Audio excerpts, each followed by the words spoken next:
Alright guys, so today we're going to work on the 1990 YZ250. Recently replaced the front fork seals. I think it was the right side one was leaking.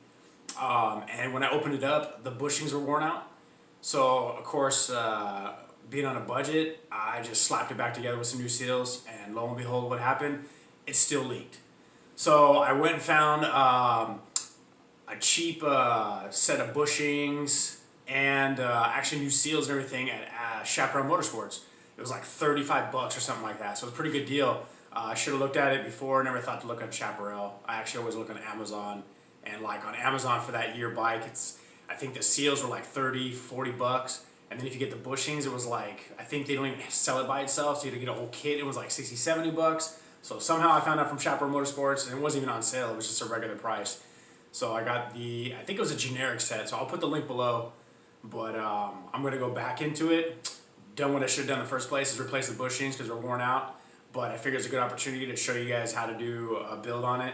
There's a couple links I'll put down as well from the guys I watched. So I'm just going to do a quick time lapse and then just show you guys the end results. All right, let's do it. All right, guys, this is the 1990 YZ250. As you can tell, I've done some customizing to it, but it still needs a lot of work.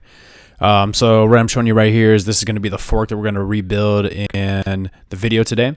It's the right shock if you're sitting on the dirt bike. So like I said, the other side, bushings were fine, slapped some new fork seals in, put some oil in there, did the rebound. You don't need to do any compression settings on there because these are older dirt bikes. But unfortunately, like I said, on the other side, the bushings were worn out, but all I had was fork seals, so I slapped some new oil in there, did the rebound settings, took it out for a ride for an hour, came back, and about a couple hours later, I went back outside, and all the fork oil was all over on the floor, so I knew right then and there that I had to get back in there and do it right, so let's do it.